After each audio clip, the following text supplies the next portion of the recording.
All right. Good morning, everyone. Thank you so much for joining us for our last sprint review of our winter 2026 work cycle. This was also a 3-week sprint that started in early March. The overall goal of this sprint was to really advance discovery integration. So delivering that connected system between Comet and front-end discovery by the end of the work cycle.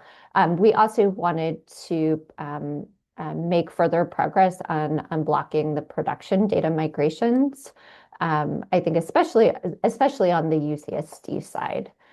So to really dive in a bit into more detail about the specific milestones that we were working on during this sprint. The first is that discovery integration piece.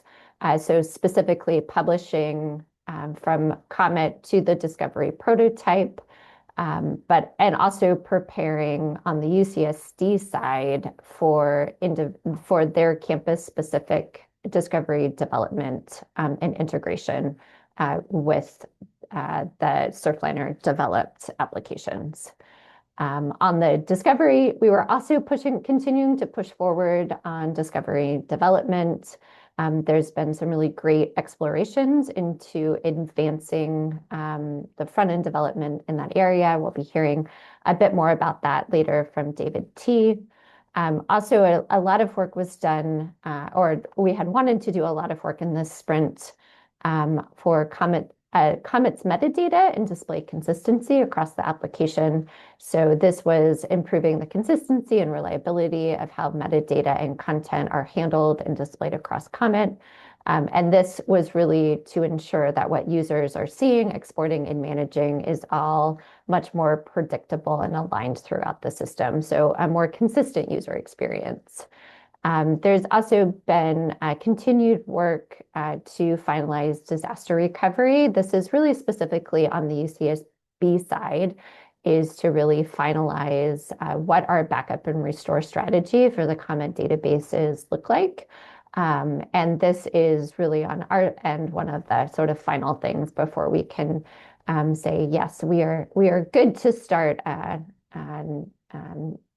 taking responsibility for the objects that are being added into the Comet production instance. And then finally, we have some of our UCSC friends here with us today, but we also wanted to help support their Surfliner deployment at UCSC. So those were our sort of big milestones for the sprint. Now I am going to turn it over to have David share more about the work that was done on the discovery integration front. Hi. So we made huge progress on the discovery integration this sprint. We are now able to publish content from Comet to our discovery prototype. And we're going to demo that in a little bit, hopefully including images and files and the whole 9 yards.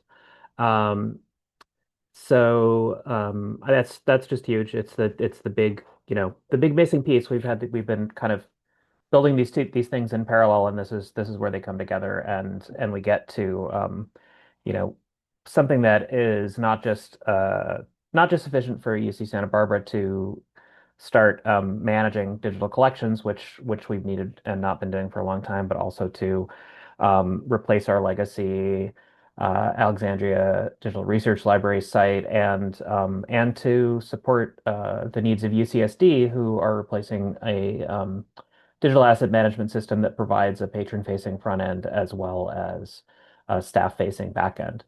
Um, so I think that's really great. There's been a lot of great work from various parts of the team, kind of all over the Surfliner stack to make that work. Um, and then moving toward that goal of having both campuses have a common integrated discovery system. We have some more work, definitely more work to do in that area in terms of making it possible to build both the San Diego and Santa Barbara and future Santa Cruz sites, to build all of that off of a single code base. But we did fold our existing discovery prototype that we've been calling ADRL Lite into the Surfliner monorepo, which is really accelerated development on the integration pieces. And we officially chose a new name for what we've been calling ADRL Lite, which is Golden Gate. So you'll start hearing more about Golden Gate um, in the next few sprints, and hopefully stop hearing about ADRL Lite. Chrissy, do you want to demo?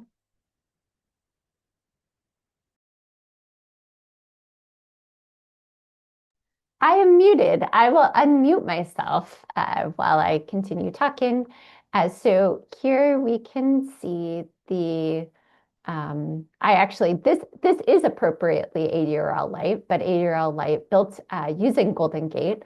And so this is a live site. I do not have a demo site installed on my workstation, so this exists.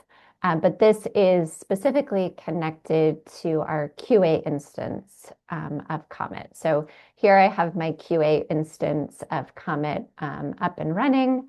And I'll just go ahead and do a search here so you can see there are a few things in here. Very excitingly, there are images here as well. And these images came directly from Comet. Both of these are from our Santa Barbara picture postcard collection. So if all goes well, I'm going to go pick another image from this collection. Let's go ahead and do the bird's eye view of Santa Barbara. So I'm just going to go over here to my publish. I'm going to go ahead and push it out to ADRL Lite. It's going to ask me if I want to do this. I'm going to say yes. So it's been successfully submitted. And so now if I go over here and all goes well, I have my bird's eye view. I'm not seeing the image thumbnails, but I am seeing the viewer now over in the production site. So that is very exciting. And so this is the UV Universal Viewer. So I can now go and make it bigger, turn it around, which I'm, in this case, kind of odd to do that. Also be able to page between the two images. So that is super exciting. You'll see that there's still that the metadata is not still fully coming through. I think Actually, this is it's the metadata is all there, but we made a few changes to the API response for the metadata schema. It's actually simpler now, but we need to update the front end components to reflect that. So got it. that'll almost certainly be part of the next sprint. So that is extremely exciting. Let me see if I go back now to if the thumbnails will. So interestingly, I don't know if you caught this, this thumbnail wasn't there originally when I did this search. So I think there's just a little delay there in bringing those in. So I'm guessing that this was the one I had published right before doing this demo. Is there anything else that you wanted me to share, David, while I'm here? No, I think that's the big thing. All right, super exciting. I will switch back then to our sprint review document. All right. So that thumbnail did come through now, by the way. Oh, let's go back. At least I'm seeing it. Yep, there it is. Very exciting. That's super awesome. It is just really thrilling to be able to see all of this start coming together and be connected. It really feels like the team has just made such amazing progress during this past work cycle. It's really great. All right. So anything else that you want to share, David, on the discovery integration front, or should I turn it over to David T? I think we can move forward. All right. So, okay.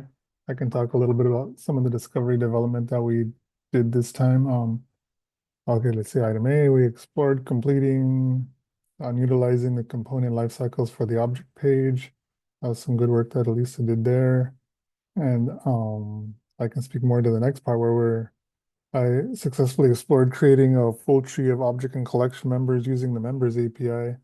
I had done some previous exploration before. We're just going off of the resources where I was able to do like a member tree that was kind of just only a couple levels deep and was missing a lot of metadata. So like, on the first level, you got titles and stuff coming through. Second level, not so much. It was just a bunch of IDs. But with this new method of using the members API, we can basically dig down as many levels as we need to, and we can get all the metadata for all the different members. So the tree can basically look like a true component list. And also for the next one, I also explored additional ways of gathering metadata from the members API versus how I was doing it before with the resources API, because with the resources API, there is some, great information about the principal object you're looking at, but not so much everything else. But like when you look at all the information available from the members API, then it allows you to like build out more robust interfaces, which leads into item D, which is I was trying to see if I could mimic kind of like what we're currently doing on our current UCSD dams, which is like a slideshow version of our component list where you can just kind of, click through all the different components and see all the different images. And so I was like, oh, is there enough metadata here to do that with the members API? And all the signs pointed towards yes. And that seemed to be like, something that we could do if we choose to go that way. And for our final point here, kind of unrelated to the previous points, but we, at the beginning of this sprint, talked about a path forward for us implementing a solution to allow the different campuses to customize the CSS for shared micro front ends. So we presented an idea, and then working together with David and Margaret, we determined a path forward to basically utilize JavaScript framework that we currently are using to create a solution for it. And all that work is planned for the next work cycle. So yeah, that's what I got. I have a question, David, if I could interrupt real quick. Yeah, This is go for for my it. purposes. Can you explain what members API is versus resources API? That's just for me. Okay, yeah, no problem. Like the resources API, it's just kind of like the principle, like object APIs, like you call it and it gives you information back about the object. And it's just like, basically a single object, boom, here's a bunch of information, well, all the information about it, right? Versus like the members API, it's like kind of like so I'm going off of my memory here, so give me a little bit. Like resources, like tells me like, oh, I have a bunch of like, resources will tell you about its members. So like basically you load the members API up, and then in this, like basically everything that is a member of that object. So like in the members API, like it has like each item in that array like is an object, and it has like all of its associated metadata. So if you have like So a complex object, it'll give you like a list of all of the components of that object and a little bit of information about each one, and a link where you can go and pull back the full record for each of those. And similarly, like for file sets within an object. yeah, thank you. You said that much more cleanly than I would have been able to. No problem. A little complicated, but now it makes sense. Thank you. Awesome. Thank you all. Did we have any more questions, or do we want to move on to Comet metadata and display consistency? All right, Gabriella, I think you're up. And thank you so much, Chrissy. So for this sprint, we focused on improving metadata and display consistency across Comet, starting mainly with the refactor of authority handling into the shared Surfliner schema layer. We introduced a new simplified method for retrieving authority data and improved error handling to make the system more resilient and consistent. Building on that, we enhanced how control vocabulary fields are presented by ensuring that both the human readable label and the underlying URI are visible on object and collection pages. And after I'm done wrapping up here, Chrissy's going to demo that for us. We also improved the reliability of the IIIF viewer by implementing fallback logic, so images now display correctly across available file types and resolved issues where there were certain TIFF and JPEG images that were not rendering properly. In addition, we addressed inconsistencies in thumbnail generation for TIFF images, making the derivative creation process more reliable and predictable. And finally, we improved CSV exports by fixing inconsistent row ordering, ensuring now that exported data is structured in a stable and usable way for downstream workflows.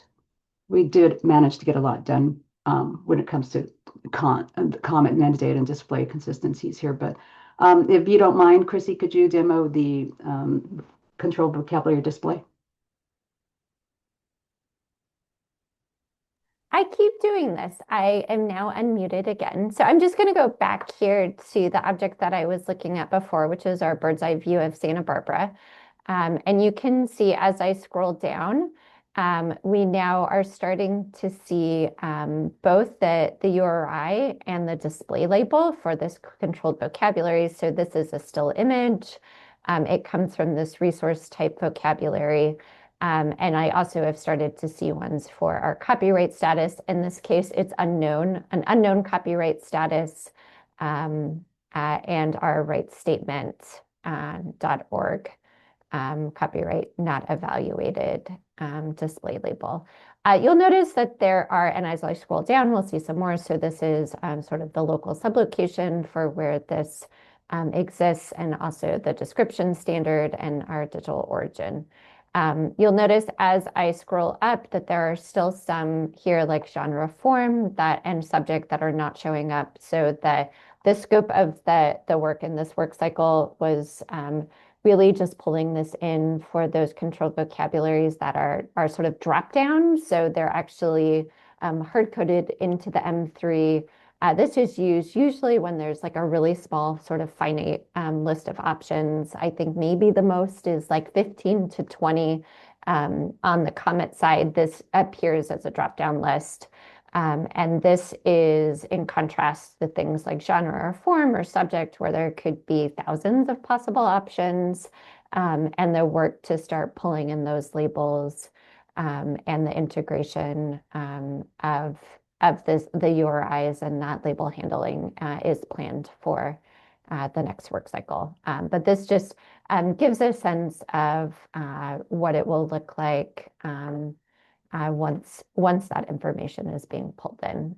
This work was done at the object level, but also at the collection level. So I'm going to go over to my Santa Barbara picture postcard collection, and you'll see the same information is starting to be pulled into the display here. So I have the type of resource showing up at the collection level as well.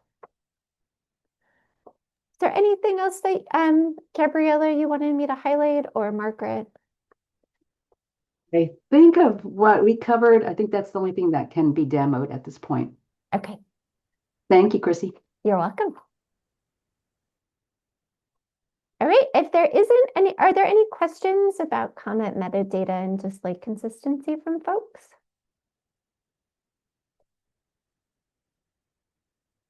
All right, so Michael C., can I turn it over to you to talk about the work that we have been doing on finalizing disaster recovery for UCSB? Sure, thank you.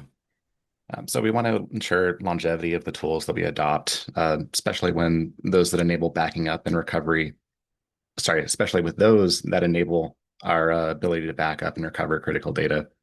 So this change ensures that we get ongoing support from Cloud Native, the vendor of the tool that we've adopted, and includes ensures that we get ongoing security updates and new features as they're released. This did require some changes to our backup strategy, but the new pattern lines better with plans that we're developing with our local IT team as we re-architect our Kubernetes cluster that hosts UCSB's Surfliner deployment.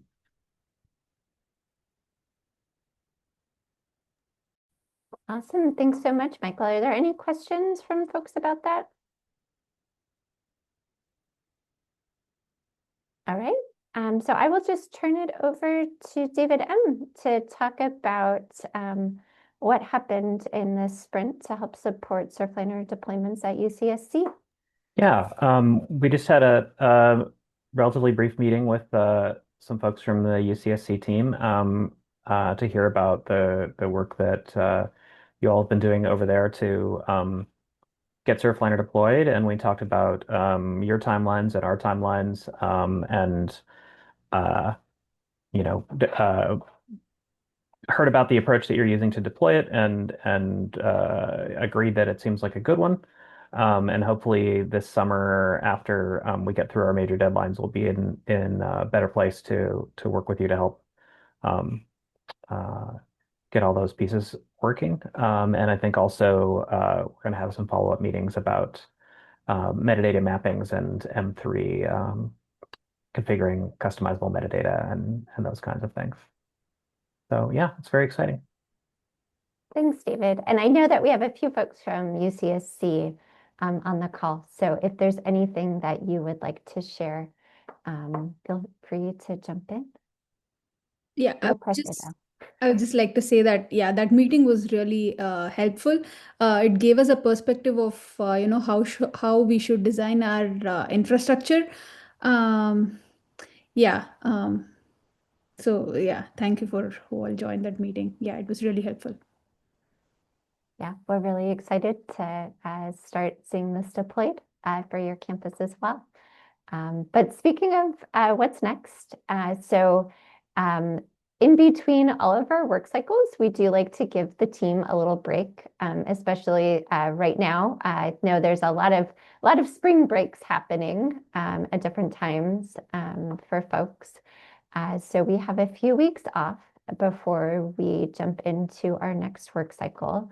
However, for that next work cycle, we already have a pretty good idea of what's going to be on deck.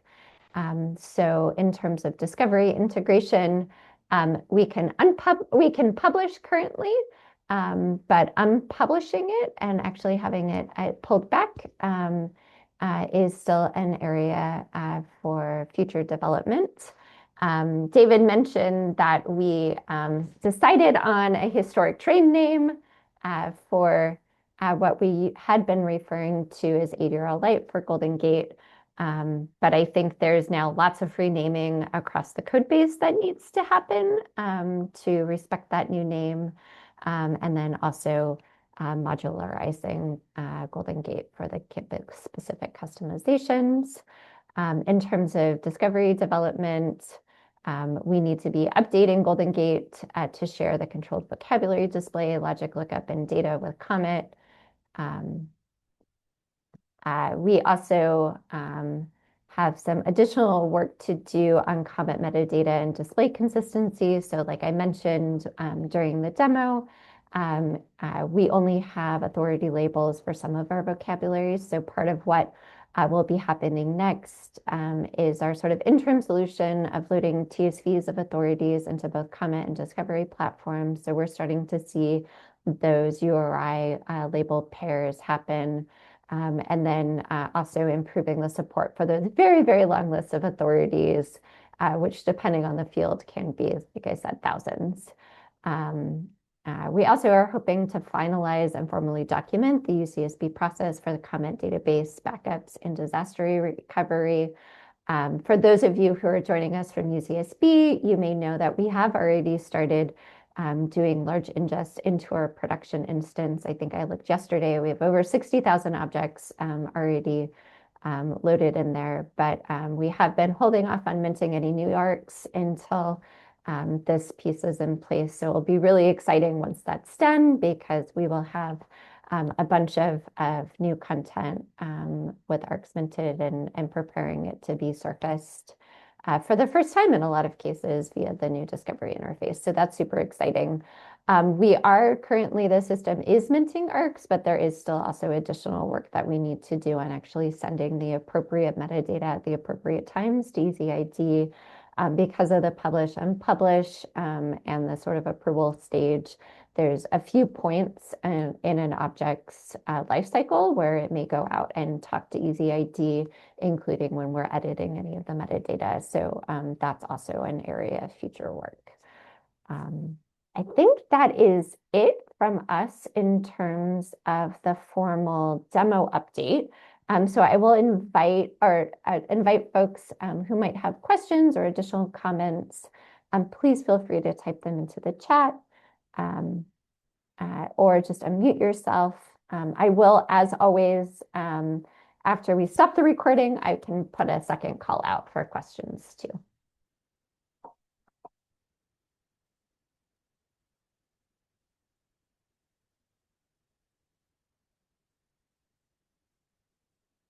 And also just go and look at how exciting it is to have stuff coming from Comet into Discovery.